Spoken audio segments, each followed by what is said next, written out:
Okay, good morning, students. Welcome to Learners Academy. So this is second part of miscellaneous exercise number 3, and we will complete the miscellaneous exercise 3 in this session only, right? खत्म करेंगे इसको कैसे भी, है ना। तो तीन question हमने पीएमआई बेस्ड पर किए थे। एक क्वेश्चन अभी और फंसा हुआ है इसमें पीएमआई का, उस एक में भी दो है, मतलब दो क्वेश्चन मान लो, एक उसके ऊपर फिर उस पे बेसिस पे फिर दूसरा ना। क्वेश्चन नंबर 11-12 के आसपास है, तो आएगा जब भी देखेंगे सीक्वेंस में। अभी अपन चलते हैं क्वेश्चन नंबर 4। तो अब जो बचे हुए क्वेश्चंस हैं, that are based on your matrix knowledge, matrix knowledge, like what is transpose of a matrix, what is symmetric matrix, what is cues, जो हमने सीखा ना उस पे बेस्ड। अभी तो आपको ऐसा लग रहा होगा कि मिसलेनियस में हमने जो तीन क्वेश्चंस किए वो तो हमारी नॉलेज बेस्ड पे तो है ही नहीं, जो हमने सीखा वो तो कुछ 11th का रिपीट कर रहा है, बट अब जो कुछ क्वेश्चंस हैं वो उस पे बेस्ड है। Let us see question number 4। Question number 4,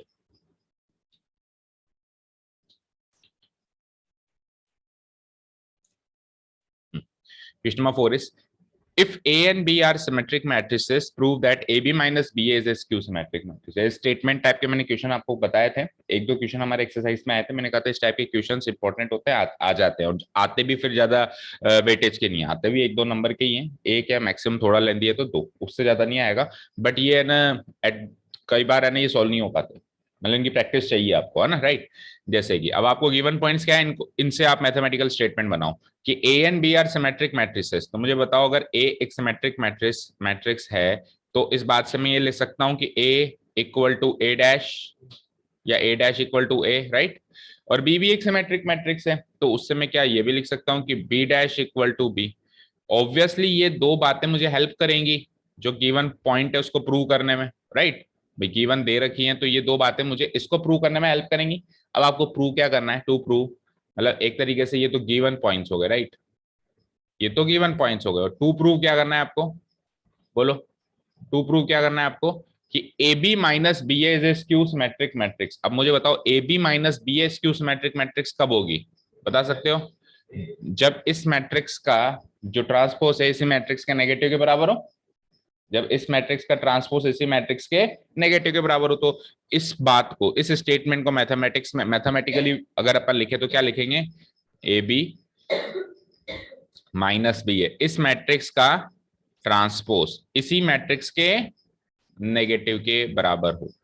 समझ में आई? बेटा दो स्टेटमेंट गिवन है, एक गिवन है, एक टू प्रूव है। गिवन वाले को भी मैंने मैथमेटिकल स्टेटमेंट में कन्वर्ट कर दिया, और जो टू प्रूव वाला है उसको भी इसमें कन्वर्ट कर दिया। ठीक है, इस स्टेटमेंट को प्रूव करना है with the help of the given statement, ये हमारा टास्क है। ठीक है, तो स्टार्ट करें। एलएचएस ले लूं सबसे पहले मैं। देखो इसका एलएचएस क्या है, इसका एलएचएस है A B minus B A का whole transpose, A B minus B A का होल ट्रांसपोज, फाइन। ठीक है, अब मुझे बताओ किसी भी मैट्रिक्स का होल ट्रांसपोज करते हैं, अगर बीच में सम या प्रोडक्ट है, मतलब सम या डिफरेंस है, तो ये ट्रांसपोज इसमें डिस्ट्रीब्यूट हो जाता है बाय प्रॉपर्टी। तो इसका मतलब ये ट्रांसपोज, ये भी एक मैट्रिक्स है, इसमें ट्रांसपोज इसमें भी डिस्ट्रीब्यूट होगा और इसमें भी डिस्ट्रीब्यूट होगा। तो ये ट्रांसपोज अगर ए बी के पास जाएगा तो ए बी ट्रांसपोज नहीं, A B whole transpose. A B transpose is something other thing, ठीक है ना। ए बी ट्रांसपोज तो ये है ए बी ट्रांसपोज, ठीक है। ए बी होल ट्रांसपोज बोलो, क्योंकि पूरी मैट्रिक्स को मिलेगा ना वो, माइनस बी ए होल ट्रांसपोज। यहां तो कोई दिक्कत। और अब बाय प्रोडक्ट वो कैसे हो जाता है डिस्ट्रीब्यूट, रिवर्स होके, मतलब एक दूसरे को इंटरचेंज करके। तो ये क्या हो जाएगा, B transpose into A transpose, और ये क्या हो जाएगा, A transpose into B transpose. Yes और नो, होगा ना। ठीक है, इसका रीजन लिख सकते हैं अपन, है ना, बिकॉज वी नो दैट कि A B whole transpose equal to B transpose into A transpose होता है, राइट। ओके चलो, अब बी ट्रांसपोज की वैल्यू बी है, यस और नो। बी ट्रांसपोज की वैल्यू बी है क्या, और ए ट्रांसपोज की वैल्यू ए है क्या? अगेन ए ट्रांसपोज की वैल्यू ए है क्या, और बी ट्रांसपोज की वैल्यू बी है क्या? बिकॉज इट इज गिवन कि A transpose equal to A and B transpose equal to B. बस गिवन पॉइंट्स को यूज करना है आपको, राइट। अब B A minus A B में से अगर मैं माइनस साइन कॉमन ले लूं, तो ये ए बी पहले आ जाएगा और ये बी ए बाद में आ जाएगा, विच is nothing but our R H S. Note करो। तो देखो कितना तीन चार लाइन का है, एक नंबर देके जाएगा, थोड़ा सा फोकस करना।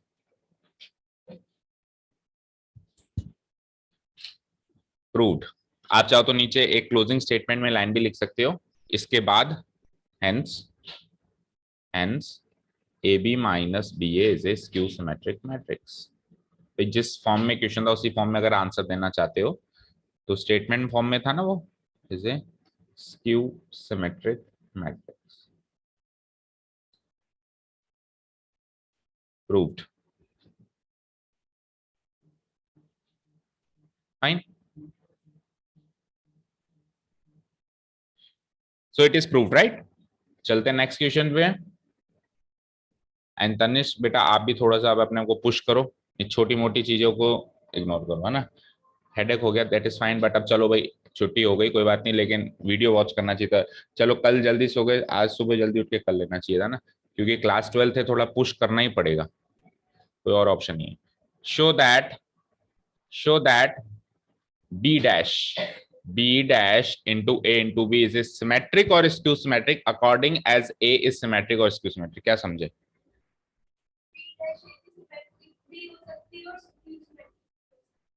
डिपेंड करेगा कि a क्या है, मतलब इसका सिमेट्रिक होना और स्क्यू सिमेट्रिक होना बेस्ड है या डिपेंडेंट है, किस पे डिपेंडेंट है कि ए सिमेट्रिक है या स्क्यू सिमेट्रिक। ठीक है ना, मतलब अगर ए सिमेट्रिक है तो ये वाली मैट्रिक्स सिमेट्रिक होगी, और अगर ए स्क्यू सिमेट्रिक है तो ये वाली मैट्रिक्स स्क्यू सिमेट्रिक होगी। ऐसा मुझे प्रूव करना है, ऐसा मुझे प्रूव करना है, राइट। समझ आया अभी?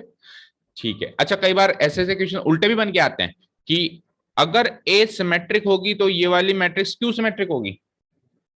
मतलब एग्जैक्टली ये क्वेश्चन तो नहीं हो सकता, बाकी एस टाइप के क्वेश्चन उल्टे भी होके आते हैं। और अगर ए क्यू सिमेट्रिक होगी तो ये सिमेट्रिक होगी, तो बिल्कुल केयरफुली रीड आउट करना है क्वेश्चन को, राइट। चलिए, तो इसका फर्स्ट पार्ट है कि ए सिमेट्रिक है, दो चीजें प्रूव करनी है एक तरीके से इसमें, राइट। इसमें कितनी चीजें प्रूव करनी है? दो चीजें। पहली चीज है, पहली चीज है, पहली चीज में गिवन पॉइंट है कि ए सिमेट्रिक है। ए सिमेट्रिक है that means A dash equal to A, right. और दूसरी चीज उधर लेके चलो, इसका टू प्रूव लिखो। तो अगर ये सिमेट्रिक है तो वो जो गिवन मैट्रिक्स है वो भी सिमेट्रिक होगा, वो भी सिमेट्रिक होगा। यानी कि बी डैश ए बी का whole transpose should be equal to B dash A B. समझे क्या? बस वही सेम बात, उस स्टेटमेंट को मैंने मैथमेटिकल लिख दिया है ना। इधर आ जाओ, साथ के साथ आपको ये भी चीज प्रूव करनी है कि अगर अगर A dash equal to A ना होके A dash equal to minus A हो जाए, A dash equal to minus A हो जाए, तो फिर इसका ट्रांसपोज माइनस ए होगा। Yes, B dash A B, फिर ये भी क्या हो जाएगा? स्क्यू सिमेट्रिक हो जाएगा। इसका transpose minus of B dash A, और माइनस तो चाहे ऐसे लगा दें या ऐसे लगा दें, कुछ ज्यादा फर्क पड़ेगा, ठीक है ना, कैसे भी लगा दें। ठीक है, क्लियर है? तो एक चीज प्रूव करते हैं फिर दूसरी चीज प्रूव करेंगे। तो चलो इधर आ जाओ, इसका एलएचएस पार्ट बोलिए। इसका एलएचएस पार्ट है बी डैश ए बी का होल डैश। फाइन। अब देखो, जो मुझे प्रूव करना है, जो मुझे प्रूव करना है वो ये है, ठीक है। अच्छा, मुझे एक चीज बताओ, ये डैश जब अंदर डिस्ट्रीब्यूट होगा तो प्रोडक्ट के केस में क्या हो जाता है? ये उल्टा हो जाता है।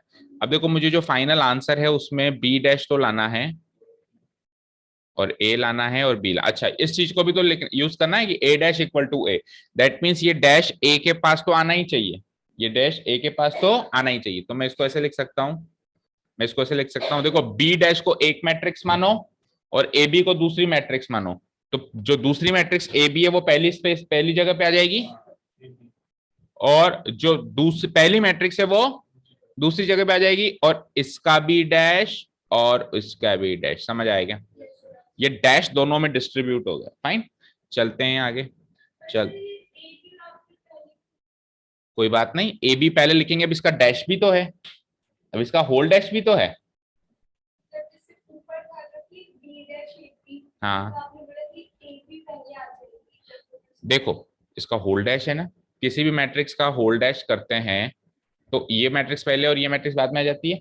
तो मैंने इस ए बी को एक मैट्रिक्स मान लिया और बी डैश को दूसरी मैट्रिक्स मान लिया, तो ये ए बी पहली मैट्रिक्स पहली जगह, दूसरी मैट्रिक्स पहले पायदान पे आ गई, और जो पहले पायदान पे बैठी है दूसरे पायदान पे आ गई, दोनों का डैश लगा दिया। ए बी का भी होल डैश लगा दिया क्योंकि ए बी एक सिंगल मैट्रिक्स मान रहा हूँ, और बी डैश भी एक सिंगल मैट्रिक्स मानो, बी डैश का भी डैश लगा दिया। समझ आया? अभी क्लियर है? ठीक है, आगे चलते हैं। अब इस पे A B whole dash again लगाओ, A B whole dash again लगाओ तो क्या हो जाएगा B dash into A dash, and what is B dash का डैश, इट इज बी। ठीक है, अब मुझे बताओ ए डैश को ए लिख सकता हूं ना, तो B dash equal to A B. इसका रीजन दे देंगे बिकॉज गिवन है कि A dash equal to A, which is nothing but our RHS. हो गया प्रूव्ड, हो गया। अब इसमें भी क्लोजिंग स्टेटमेंट में वो बिल्कुल मैथ स्टेटमेंट वाइज लाइन लिख देना कि therefore B dash A B is a symmetric matrix if A is a symmetric matrix proved. क्या लिखेंगे, hence B dash A B is symmetric if A is symmetric, proved। पहला part proved. चलें अगले part पे। अब इसमें LHS क्या है, इसमें एलएचएस है बी डैश ए बी का होल्ड, एलएचएस सेम ही है, एलएचएस सेम ही है। अब आप सोचो जरा, नोट हो गया यहां तक, हाँ करो।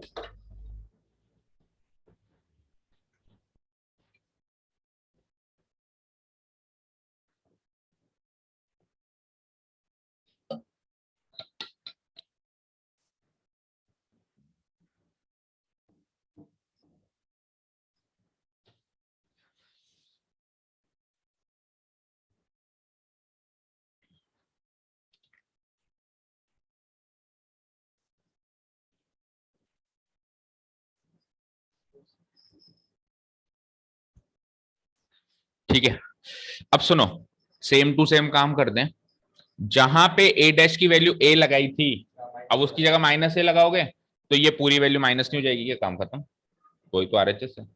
इसके आरएचएस इसके आरएचएस में फर्क क्या है, ये पॉजिटिव है और वो नेगेटिव है। तो जब ए डैश की वैल्यू ए लगाओगे तो पॉजिटिव आंसर है, जब ए डैश की वैल्यू नेगेटिव लगाओगे तो नेगेटिव आंसर आएगा। तो कॉपी पेस्ट मारो, कॉपी पेस्ट मारो फटाफट। तो ये क्या हो जाएगा, ए बी का whole dash into B dash का डैश, ए बी का whole dash into B dash का डैश,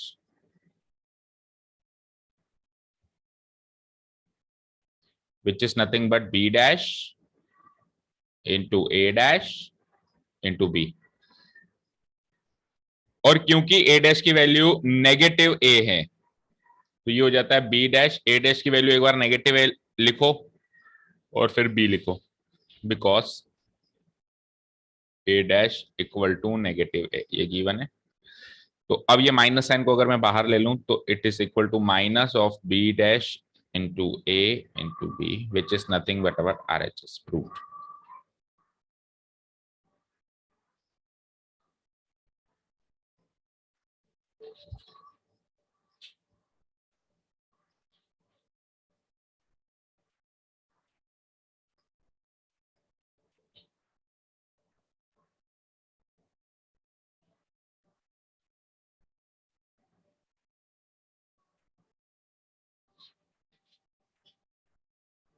और इसका closing statement same to same वैसे लिख देंगे, हेंस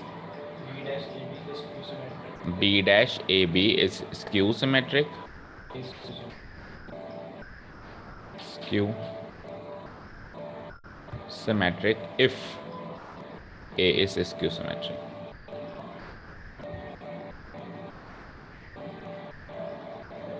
प्रूव्ड।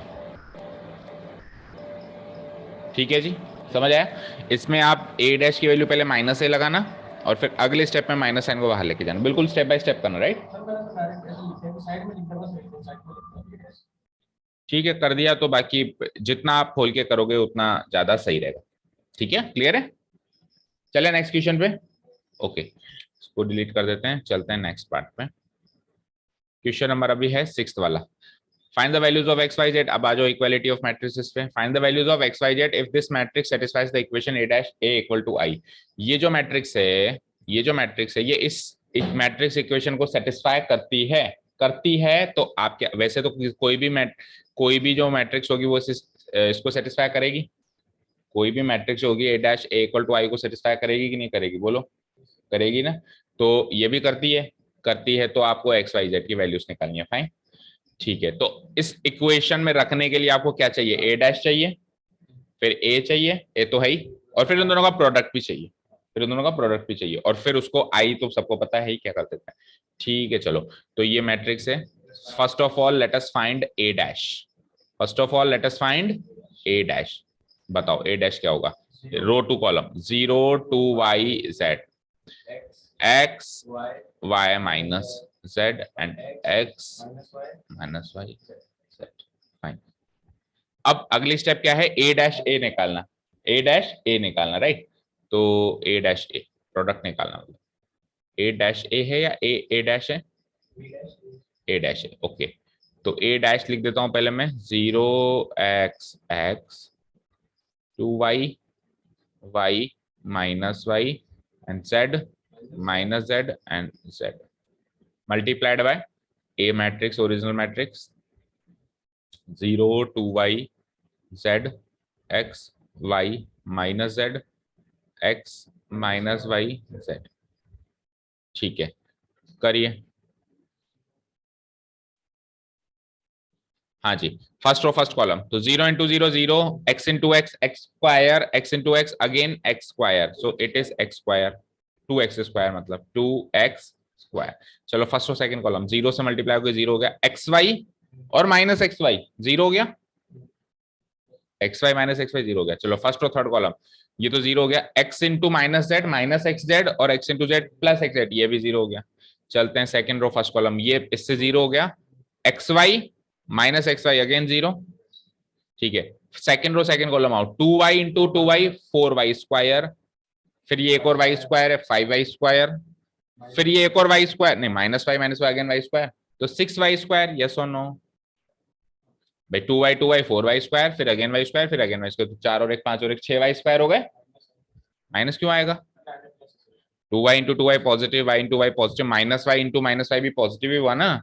ठीक है, ओके। अब second row third column, 2x 2yz minus yz again minus yz, तो 2yz माइनस yz 0 हो गया, समझ रहे हो? तो आपको अंदेशा लग रहा होगा कि डायगोनल मैट्रिक्स बनने के चांसेस है। चलो देखते हैं, all non zero, all non diagonal element 0। ठीक है, थर्ड रो फर्स्ट कॉलम, ये 0, ये minus x z plus x z, ये 0 हो गया है ना। चलो x z into 2y z minus y z again 0। Last और last column, z into z z square, ये भी जेड स्क्वायर, ये भी जेड स्क्वायर, 3z स्क्वायर। तो डायगोनल मैट्रिक्स बनी हमारी। क्लियर है? क्लियर है क्या यहाँ तक? अब अपने एक लाइन लिखेंगे कि अब आपको क्या गिवन है कि ए डैश इक्वल टू, आपको ये गिवन है कि A dash A equal to आई, और इस लाइन के बाद फिर आप ए डैश ए की वैल्यू लगाएंगे इक्वल टू फिर आई की वैल्यू लगाएंगे। अभी उधर स्पेस नहीं तो मैं इसके आगे लगा देता हूँ, बाकी आप एग्जाम में ऐसे नहीं करके आएंगे ना, आप अलग से लिखेंगे। Now it is given that, now it is given that A dash A equal to I, फिर ए डैश ए की वैल्यू लगा के आई लगाएंगे, तो आई क्या बनेगा 3/3 की मैट्रिक्स में? 1 0 0 0 1 0 0 0 0 0 0 1, sorry 0 0 1। So you can see इधर भी नॉन डायगोनल एलिमेंट 0 है और इधर भी नॉन डायगोनल एलिमेंट 0, तो 0 को 0 से क्या इक्वेट करना? अब आप केवल डायगोनल एलिमेंट्स को इक्वेट करके एक्स वाई जेड की वैल्यू निकाल सकते हो।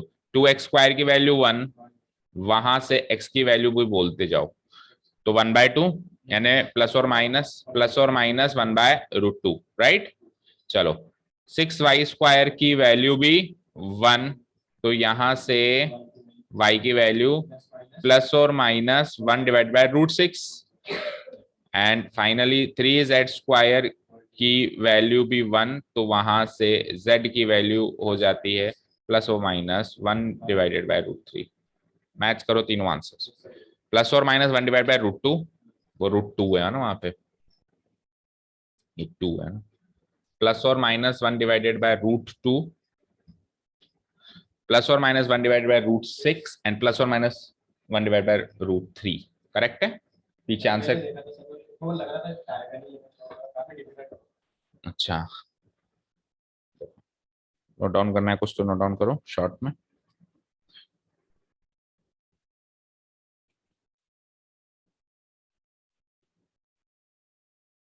मैट्रिक्स चैप्टर में तो अगेन आई एम सेइंग कि अगर आप कहीं फंसोगे ना, तो एलिमेंट्री ट्रांसफॉर्मेशन फिर भी एक टॉपिक है जहां पे आप थोड़ा सा फंस सकते हो, थोड़ा सा अगर उसने टेढ़ा क्वेश्चन दे दिया, जैसे एक क्वेश्चन में हम भी फंसे थे, है ना?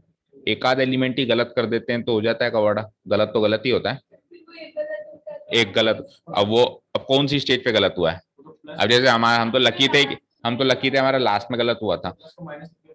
हाँ, लेकिन अगर आपने बीच में भी कहीं प्लस को माइनस लिख दिया तो पूरा कबाड़ा हो गया। फिर क्या होगा, 7 8 एलिमेंट उसके चक्कर में गलत हो जाएंगे।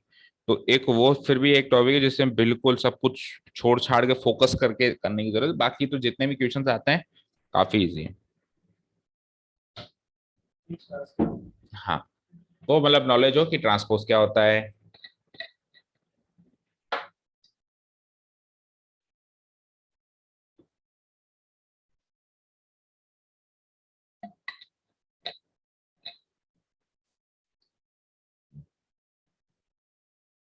सिमिलरली डिटरमिनेंट चैप्टर में जो प्रॉपर्टीज ऑफ डिटरमिनेंट्स वाला एक्सरसाइज है शायद सेकंड या, वो वो थोड़ी सी टेढ़ी, वो उसको आप कंपेयर कर सकते हो, वो एलिमेंट्री की तरह ही चलती है थोड़ी, वो थोड़ी सी मुश्किल में डाल सकती है। बाकी इन दो एक्सरसाइज को भूल जाओ तो मैट्रिक्स डिटरमिनेंट चैप्टर जो है काफी आसान है। बट भूल नहीं सकते, एक एक क्वेश्चन दोनों में से ही, मतलब दोनों में से किसी भी एक एक्सरसाइज में एक 4 नंबर का तो फिक्स है। हाँ अटकते हैं, अच्छे अच्छे अटकते हैं। एक बार में क्लिक कर जाए, नहीं कई बार नहीं भी करती। And it all depends on practice. Okay fine, चले नेक्स्ट क्वेश्चन पे, कर दूं डिलीट। क्वेश्चन नंबर 7 पे आ चुके हैं अपन। For what values of x this into this equal to O, यानी कि आपको 2 बार मैट्रिक्स प्रोडक्ट करना है और इसकी वैल्यू ओ, 2 बार ही करोगे ना, एक बार इसको इससे कर दो, फिर जो आंसर आ जाए उसको इससे कर दो, तो उसका आंसर क्या आना चाहिए ओ, और वहां से क्या वैल्यू निकलनी चाहिए एक्स। अब आप देखो एक्स एक ही वैल्यू है, एक्स एक ही वैल्यू है, तो आपको हर हाल में 1 बाय 1 की मैट्रिक्स चाहिए, तभी तो आप, और उसमें भी फिर एक्स चाहिए, तभी तो आप उसको इससे इक्वेट करोगे, मतलब यहाँ एक्स आ जाएगा, तभी तो एक्स की वैल्यू निकलेगी। ठीक है, चलो चेक करते हैं। वैसे जरूरी तो नहीं 1 बाय 1 की चाहिए, बट मुझे ऐसा लग रहा है आएगी, चलो देखते हैं। देखो पहले इन दोनों को करें, तो इसका ऑर्डर बोलो 1/3, इसका ऑर्डर बोलो 3 से 3 मैच, इसका फाइनल ऑर्डर क्या आ जाएगा 1/3, उसका ऑर्डर बोलो 3/1, 3 से 3 मैच हुआ, फाइनल आंसर इज 1/1। ठीक है, क्लियर है, चलो करना शुरू करें। इसी इक्वेशन में मैं रख के करता हूं।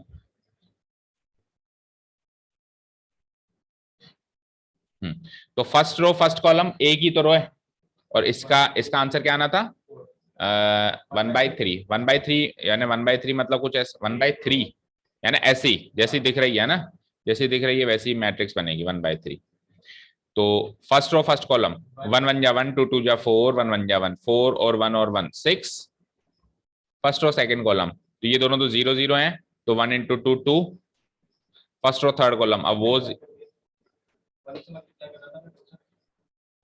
1 × 1 1 1 × 2 कहाँ पे, फर्स्ट रो फर्स्ट कॉलम करोगे ना, first row first column element wise product, 1 × 1 1, 2 2 जा 4 1 6। ठीक है, अब सेकंड में देखो, सेकंड देखो 1 × 2 2, और ये दोनों तो वैसे भी 0 0, तो 1 × 2 सिंपली 2, और लास्ट 1 × 0 नथिंग, 2 1 जा 2, 1 2 जा 2, तो 2 और 2 4 हो गए, 4 हो गए। ठीक है, और इसको मल्टीप्लाई कराना है आपको 0 to x, ठीक है, और ये इक्वल होनी चाहिए ओ के। ठीक है, चलो जी, फर्स्ट रो फर्स्ट कॉलम एक ही है तो 1/1 की मैट्रिक्स मिलेगी, शुरू से ही लग गया था ऐसा। 6 × 0 इज नथिंग, 2 2 जा 4, 4 + 4x, 2 2 जा 4 + 4 × x, इक्वल टू, अब इसको ओ से करें क्योंकि ये 1/1 की मैट्रिक्स है, तो ओ को 1/1 की मैट्रिक्स में कुछ ऐसे ही लिखूंगा मैं, 0 ही उसका एलिमेंट होगा अंदर, तो यहां से इसको इक्वेट करेंगे तो क्या आ जाएगा 4 + 4 x की वैल्यू 0, 4x की वैल्यू -4, x की वैल्यू -4/4, दैट इज -1। इससे सरल क्वेश्चन क्या है, मैच करो आंसर। हाँ जी, रेडी हो गए टेस्ट के लिए, पढ़ के आए हो घर से?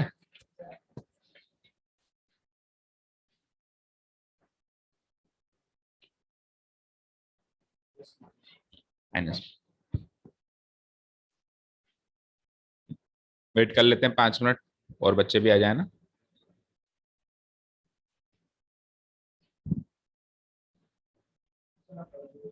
क्या करें? ओके चलो, वैसे भी इजी था ना। Question number 8, if A is a 2 by 2 matrix as given as below, और आपको प्रूव करना है कि हो गया आपको, अरे नहीं हुआ, बच गए बच गए बच गए बच गए बच गए, चलो ठीक है। हाँ जी देखो, हाँ, तो show that this is equal to, ये जीरो नहीं है, ये ओ है, राइट। देखो गल मिसप्रिंट हो जाता है, ये इस तरीके से टाइप होना चाहिए, क्योंकि मैट्रिक्स को मैट्रिक्स से इक्वेट कर सकते हैं। ठीक है, तो आपको क्या चाहिए, ए स्क्वायर चाहिए, 5 ए चाहिए, 7 आई चाहिए, सबको अलग अलग निकाल लें, सबको अलग अलग निकालने बोलो। ठीक है, तो फर्स्ट ऑफ ऑल मैं ए स्क्वायर निकालने जा रहा हूँ, A square with this is equal to A into A, and this is equal to 3 1 - 1 2, and again 3 1 - 1 3 1 - 1 and 2। चलो करते हैं, तो फर्स्ट रो फर्स्ट कॉलम, अच्छा 2 by 2 अगेन 2 by 2 बनाओगे, 3 3 जा 9 और 1 × -1 -9 - 1 - 1 is 8। First row second column, 3 1 जा 3 2 1 जा 2 3 and 2 5। Second row first column, -3 -2 यानी -5। Second row second column, -1 4 4 - 1 is 3। कोई दिक्कत? चलो अगला टास्क है -5 निकालने का, -5 निकालने का, -5 इंटू ए क्या है हमारे पास, 3 1 -1 2, so this is equal to -15 -5 +5 -10। Last task है आपका 7i निकालने का, हाँ 1007, ओ 1001, ठीक है, तो 7007, ठीक है, डायगोनल मैट्रिक्स कह सकते हैं इसको। ओके चलिए, अब आपको क्या करना है, आपका एलएचएस ले लेना है। अब आपको क्या करना है, आपका सिंपली एलएचएस ले लेना है, क्योंकि 2 प्रूव है ना, तो 2 प्रूव में एलएचएस इक्वल टू आरएचएस करना सबसे आसान तरीका होता है। क्या है, ए स्क्वायर -5a + 7i, थोड़ा सा इसको मॉडिफाई करके लिखें तो हम लिखेंगे ए स्क्वायर प्लस -5a और +7i। अब तीनों मैट्रिक्स को ऐड कर दो, ए स्क्वायर क्या है, 8 5 8 5 -5 and 3 plus -5a -15 -5 5 and -10, and फिर 7i क्या है, 7007। चलिए, तो let us add all of them. तो 8 और -15, अच्छा 8 और 8 7 15 -15 0, 5 -5 0, -5 5 0, और 3 और 7 10 -10 0। This is nothing but O, which is nothing but our RHS root। ठीक है,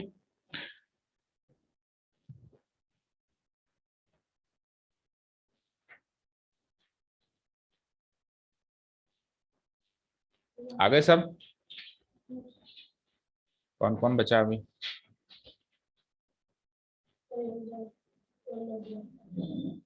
एंजल।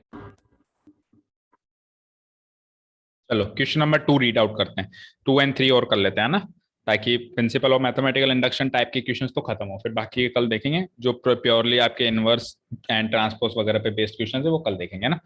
तो देखो, अब आपने पीएमआई एक बार सीख लिया, तो अब आपको अब ज्यादा दिक्कत नहीं आएगी, पहले तो पीएमआई नहीं पता था, इसलिए पहला क्वेश्चन समझने में दिक्कत आई होगी। देखो ए एक मैट्रिक्स है 3 by 3 की, जिसकी सारी एंट्रीज 1 1 1 1 1 1 है। Remember this is not an identity matrix, इसको आइडेंटिटी मैट्रिक्स मत मानना जिसकी सारे एलिमेंट्स 1 1 ना। ओके, तो आपको प्रूव करना है कि ए की पावर एन जो मैट्रिक्स बनेगी वो इस टाइप की बनेगी, चाहे से एन कोई भी नेचुरल नंबर रख लो, यानी कि ए स्क्वायर बनेगा तो एन की जगह 2 रखो, वो आंसर बनेगा। ए क्यूब की वैल्यू निकालनी है, ए स्क्वायर का मतलब क्या है, ए इंटू है, मतलब this matrix multiplied by this matrix, ऐसी कोई मैट्रिक्स बनेगी जिसमें 3 स्क्वायर -1 3 स्क्वायर -1 सारी एंट्रीज बनेगी।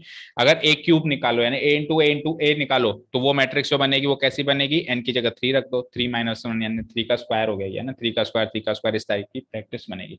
इसको आपको प्रूव करना है ना, तो प्रूव करने के लिए वही पीएमआई का यूज करेंगे। क्या करते हैं, सबसे पहले हम लिख लेते हैं मैट्रिक्स ए क्या है हमारे पास। मैट्रिक्स ए क्या है, देखो 1 1 1 1 1 1 1 1 1। ठीक है, अब पीएमआई स्टार्ट करने से पहले मुझे थोड़ा सा हिंट मिल चुका है बेटा कि इसमें ए स्क्वायर निकालने की जरूरत पड़ सकती है, तो इसलिए मैं पहले ही ए स्क्वायर निकाल देता हूं पीएमआई का इंट्रोडक्शन से पहले, पीएमआई शुरू करने से पहले मैं ए स्क्वायर निकाल लेता हूं। तो ए स्क्वायर मतलब ए इंटू ए, निकालते हैं। तो 1 1 1 1 1 1 1 1 1 मल्टीप्लाइड बाय अगेन यही मैट्रिक्स 1 1, क्योंकि पिछले क्वेश्चन में भी हमको ए स्क्वायर निकालने की जरूरत पड़ी थी ना, तो हमने बीच में निकाला था, राइट। पिछले क्वेश्चन में अपन ने बीच में ए स्क्वायर निकाला था, तो इसमें भी पड़ेगी तो सही, तो पहले निकाल लेते हैं। तो वही फर्स्ट रो फर्स्ट कॉलम करना जरा, 1 इंटू 1 1, 1 इंटू 1 1, 1 इंटू 1 1, राइट। तो 3 और सारे एलिमेंट्स 3 होंगे, है ना। तो मैं इसको क्या लिख सकता हूँ, 3 3 3 3 3 3। भाई एक भी निकाल लिया तो समझ चुके होंगे भाई सारे ऐसे ही बनेंगे। और इसको आप फर्दर ऐसे भी लिख सकते हो कि 3 को कॉमन ले लें, राइट, और अंदर 1 1 1 लिख लें, और उसको आप फर्दर ऐसे भी लिख सकते हो, कैसे, 3a। कोई दिक्कत है क्या, थ्राइस ऑफ मैट्रिक्स है। तो ये आपने पहला थोड़ा सा काम करके रख दिया है कि मुझे पता है इसकी जरूरत आगे पड़ेगी। चलो अब पीएमआई इंट्रोड्यूस, अब पीएमआई के प्रिंसिपल ऑफ मैथमेटिकल इंडक्शन से, पीएमआई से हम इस क्वेश्चन को प्रूव करते हैं। प्रिंसिपल ऑफ मैथमेटिकल इंडक्शन, ठीक है। तो सबसे पहले हम क्या करते हैं, स्टेटमेंट लिखते हैं। स्टेटमेंट क्या है, पी ऑफ एन। स्टेटमेंट है कि A to the power N कैसी मैट्रिक्स होगी, क्या लिखा हुआ है, 3 to the power N minus 1, इस टाइप के सारे elements, 3 to the power N minus 1, 3 to the power N minus 1, 3 to the power N minus 1, 3 to the power N minus 1, 3 to the power N minus 1, and again 3 to the power N minus 1, 3 to the power N minus 1, 3 to the power N minus 1। Fine, clear है यहाँ तक। ये तो मेरा original statement है P of N, जिसको मुझे क्या करना है, प्रूव करना है। फाइन, अब सबसे पहले क्या करते हैं, प्रिंसिपल पीएमआई लगाने के लिए n इक्वल टू 1 पे इसको प्रूव करते हैं। n इक्वल टू 1 पे तो मैं क्या लिखता हूं, for n equal to 1, for n की वैल्यू 1, ठीक है। फॉर n की वैल्यू 1 क्या हो जाएगा, a to the power 1, a to the power 1 यानी a ही हो गया, इक्वल टू, इधर जब एलिमेंट्स लिखूंगा तो क्या लिखूंगा, n की वैल्यू क्या लगा दूंगा, 1, तो 3 की पावर 1 माइनस 1, 3 की पावर 1 माइनस 1, 3 की पावर 1 माइनस 1, देन अगेन 3 की power 1 minus 1, 1 minus 1, 1 minus 1, 1 minus 1, 1 minus 1, 1 minus 1। Fine,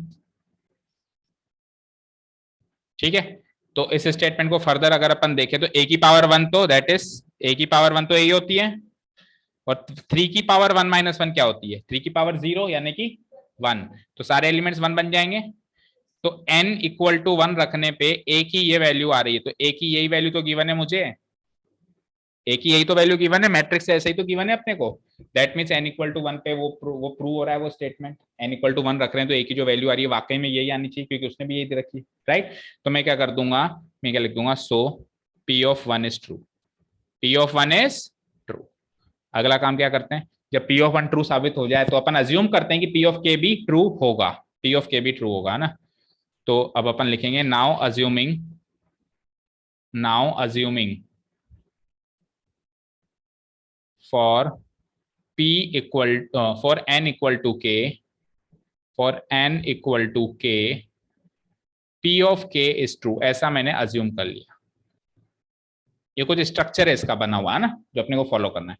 p of k is true को अपन अज्यूम करते हैं होगा, तो p ऑफ k यानी कि n की जगह k रखेंगे, तो वो जो स्टेटमेंट हो जाएगा यानी p के स्टेटमेंट कुछ होगा, वो ऐसा होगा, कैसा होगा कि a की पावर k, राइट, और यहाँ पे जो 3 to the power n minus 1 था वो क्या हो जाएगा, 3 to power k minus 1, k minus 1, k minus 1, then again k minus 1, k minus 1, k minus 1, and last row में भी वही k minus 1, k minus 1 and k minus.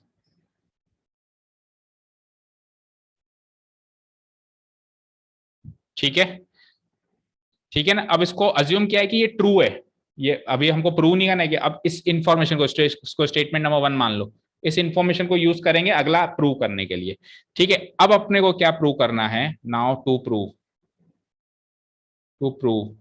हमको ये प्रूव करना है कि फॉर एन की वैल्यू अगर k+1 ले लूं, क्या ले लूं, तो मेरा p ऑफ k+1 भी ट्रू होना चाहिए, यानी p of k+1 is true, ये मुझे प्रूव करना है। ठीक है, तो p ऑफ k+1 स्टेटमेंट लिख दो पहले एक बार आप।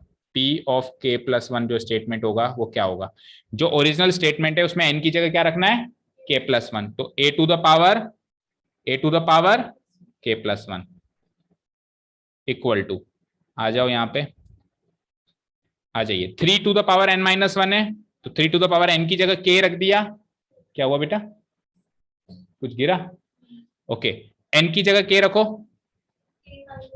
n की जगह क्या रखो, k+1 रखो, तो k+1 - 1, सिंपली k लिख दूं मैं, सॉल्व करने के बाद यही आएगा, 3 to the power k, 3 to the power k, 3 to the power k, हर जगह यही आएगा, 3 to the power k, 3 to the power k, 3 to the power k, 3 to the power k, 3 to the power k, 3 to the power k, 3 to the power k and again 3 to the power k, fine.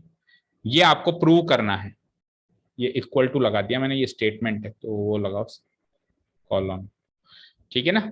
ये p of k+1 ये जो statement है इसको आपको prove करना है, और जो ऊपर जो स्टेटमेंट है ये वाला तो अज्यूम हुआ है, ये p ऑफ k वाला स्टेटमेंट तो अज्यूम हुआ है, इसकी मदद से आपको ये वाला स्टेटमेंट प्रूव करना है। तो क्यों ना इस स्टेटमेंट का LHS ले लिया जाए और उसको इक्वल करना है अपने को RHS के, ये अपना टास्क है। ओके, तो नाउ टेकिंग LHS पार्ट, तो LHS क्या है इस स्टेटमेंट का, बोलो a टू द पावर, तो आप कैसे इसको डिस्ट्रीब्यूट करोगे, a to the power k+1 को क्या लिख सकते हो, a to the power k into a to the power 1 which is simply a, तो यानी a to the power k की वैल्यू आप स्टेटमेंट नंबर 1 से ले सकते हो, और a की वैल्यू आपको ओरिजिनली गिवन है, इन दोनों को आपको मैट्रिक्स मल्टीप्लिकेशन से मल्टीप्लाई करना है, दैट इज इट, और कुछ नहीं करना है। तो बताइए a to the power k की वैल्यू क्या आई थी वहां पे, 3 की पावर k-1, मतलब जिसके सारे एलिमेंट्स ऐसे हो, राइट।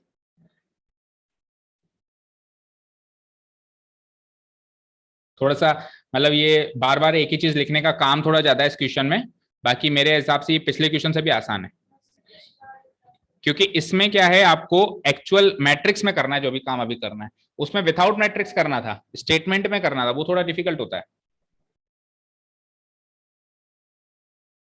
ठीक है, मल्टीप्लाइड बाय ए क्या है, 1 1 1 1 1, तो आप पता है किसी भी एक को निकाल लो, सारे एलिमेंट्स वैसे ही होंगे। आपको लग रहा है आपको 9 एलिमेंट्स निकालने ना, केवल एक ही निकालना है, क्योंकि सेम ही निकलेंगे। चलो पहला एलिमेंट कैसे निकालोगे, रो 1 इंटू कॉलम 1, फिर रो 1 इंटू कॉलम 2 भी निकलेगा, फिर रो 1 इंटू कॉलम 3 भी निकलेगा, फिर रो 2 इंटू कॉलम 1 भी निकलेगा, तो कोई भी एक निकाल लो। तो 1 से मल्टीप्लाई करेंगे तो यही आएगा 3 to the power k-1 into 1, वही आएगा 3 टू द पावर k-1, और फिर प्लस करना है इनको 3 बार। तो देखो ऐसे करना है, 3 to the power k-1 plus 3 to the power k-1 plus 3 to the power k-1, तो ये 3 गुना हो गया। तो मैं क्या लिख सकता हूं, thrice of 3 to the power k-1, thrice of 3 to the power k-1। ठीक है, तो यहाँ पे 3 की पावर 1 मानेंगे, कौन है, कोई है क्या बाहर, विनीत, विनीत बैठ जा 10 मिनट, लेके जाना भी है ना। देखो 3 thrice of 3 to the power k-1, तो यहाँ पे 3 की पावर 1 मान सकता हूं, तो 1 प्लस k-1 क्या होगा, 1 - 1 कट गया, तो क्या बचा, 3 की पावर k बच गया। तो यानी कि सारे एलिमेंट्स इसके लिख दूं 3 की पावर k, वही तो हमारा RHS हो गया काम, समझ आया। ठीक है, तो इसको मल्टीप्लाई करने के बाद, वो मल्टीप्लाई करने के बाद क्या हुआ क्या नहीं हुआ वो आपकी पर्सनल कैलकुलेशन है, आप तो सॉल्व करके सीधे लिख लो, 3 to the power k, 3 to the power k, 3 to the power k, again 3 to the power k, 3 to the power k, 3 to the power k, again 3 to the power k, 3 to the power k, 3 to the power k, which is nothing but our RHS। तो वो statement अपन ने prove कर दिया। तो अपन एक line लिखेंगे, here here p of k+1 is true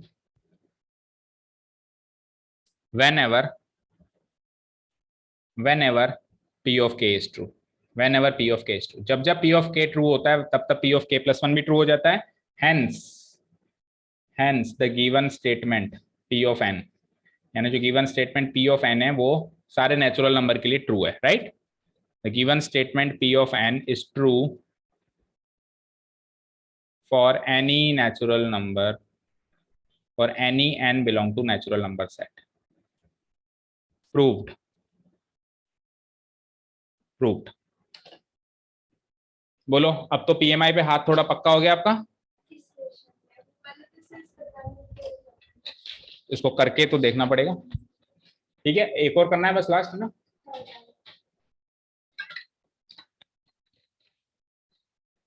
okay, last one, question number third, मतलब आज का लास्ट वन। ये लो 2x2 मैट्रिक्स है, तो ज्यादा दिक्कत आएगी नहीं। चलो देखते हैं। ए एक 2x2 मैट्रिक्स है, a to the power n where n is any positive integer. तो जैसे फर्स्ट क्वेश्चन में भी आपको a स्क्वायर करने की जरूरत पड़ी, सेकंड में भी पड़ी, तो चांसेस हैं कि इसमें भी पड़ेगी। a to the power k plus one करेंगे तो a to the power k into A पड़ेगी क्या? अरे पिछले क्वेश्चन में अपने को a स्क्वायर की जरूरत कहाँ पड़ी? पड़ी ही नहीं, यानी फालतू ही निकाल लिया अपन ने। पिछले क्वेश्चन में स्क्वायर की जरूरत नहीं थी, तो चलो इस बार अपन ऐसा कुछ नहीं करते हैं, जब जरूरत पड़ेगी बीच में निकाल लेंगे, है ना। चलो तो अपन तो स्टार्ट करते हैं हमारा PMI। तो matrix A is given as, बोलो क्या है मैट्रिक्स ए? 3 1 -1। ओके, चलो P ऑफ एन स्टेटमेंट क्या है ये बताओ मुझे।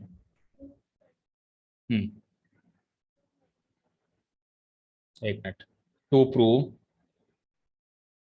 Prove P of n statement prove करना है। P ऑफ एन स्टेटमेंट है a to the power n होना चाहिए आपका, और चार जो नंबर्स दे रखे हैं आपको, मतलब चार एलिमेंट्स की जो मैट्रिक्स दी हुई है आपको, 1 + 2n, आगे -4n, सिंपली n,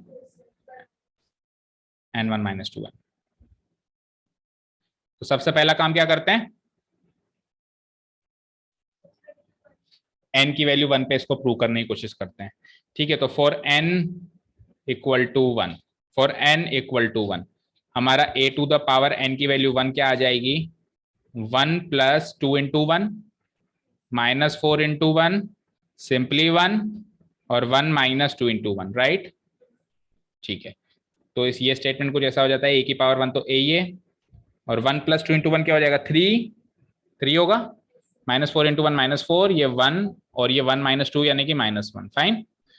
तो यही तो स्टेटमेंट है हमारा ओरिजिनल ए की, ए मैट्रिक्स की वैल्यू यही तो गिवन है, 3 -4 और 1 -1। चेक करो, 3 -4 1 -1, that means P of 1 true हो गया हमारा, ठीक है ना। सो P of 1 is true. Next काम क्या होता है बोलो, अज्यूम करेंगे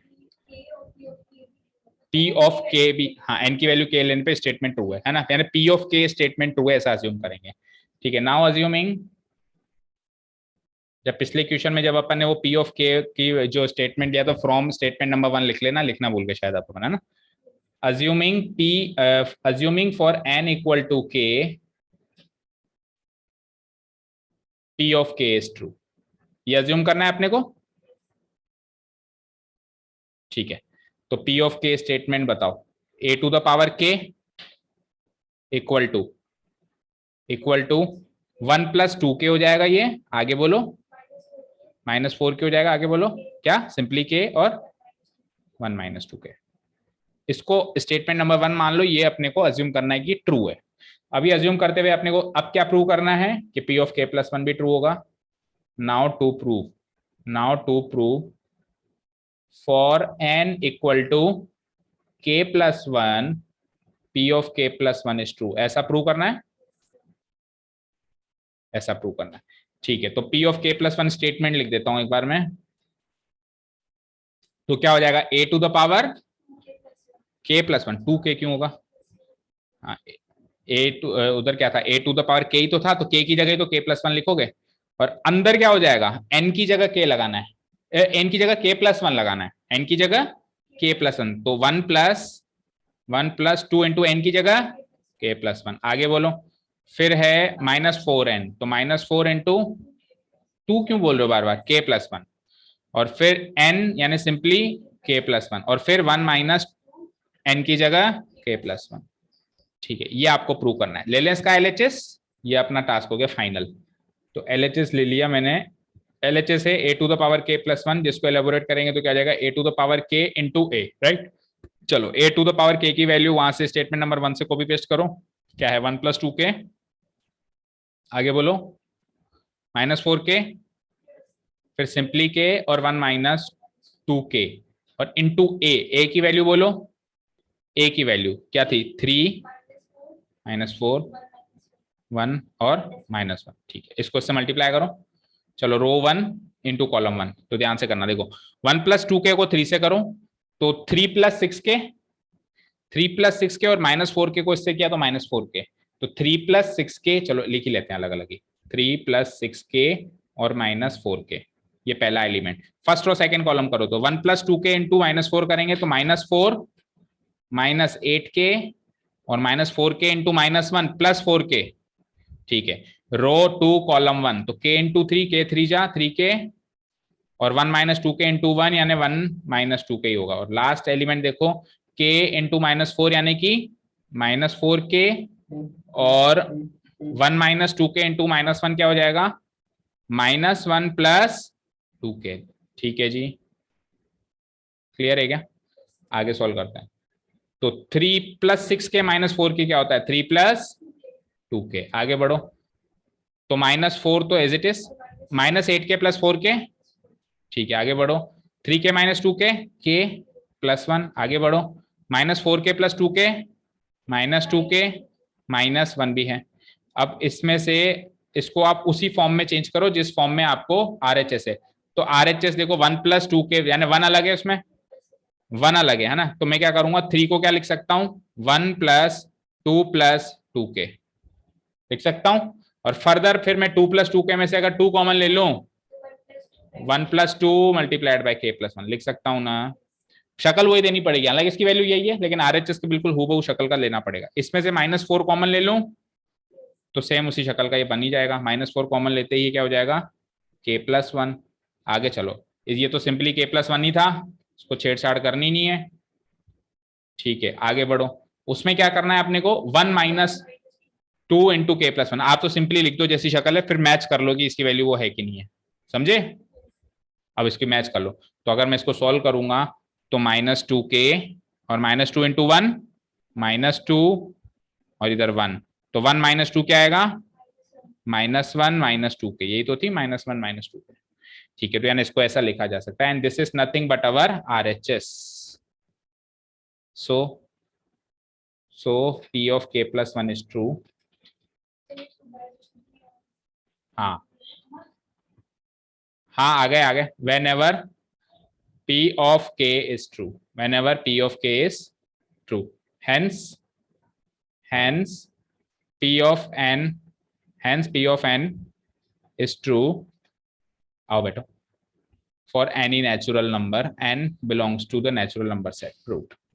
ठीक है, चलो आज के लिए काफी है, प्रूव लगा देना, बाकी कल करेंगे।